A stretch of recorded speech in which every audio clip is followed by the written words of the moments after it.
আজকে আমি কোনো ভাজা পোড়া দিয়ে ইফতারি করব না। আজকে ইফতারিতে খাবো আমি ভাত। তো প্রথমে আছে বেলের শরবত।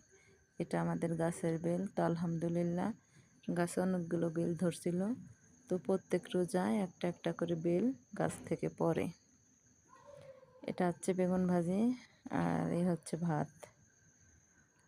এই দিয়ে আমি আজকে ইফতারি করব।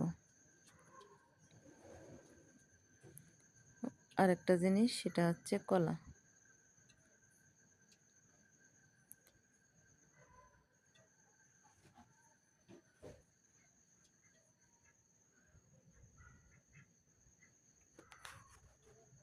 এই তো ইফতারির টাইম হয়ে গেছে, এখনই আজান দিয়ে দেবে।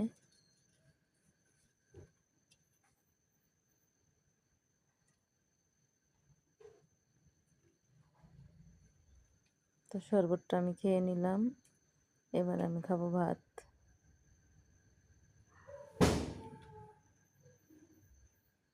ভাতের সঙ্গে ছিল শাক ভাজি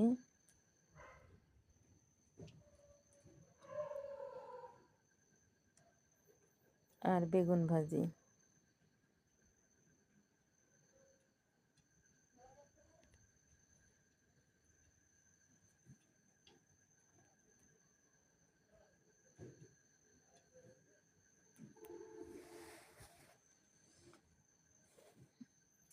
আর ইলিশ মাছ।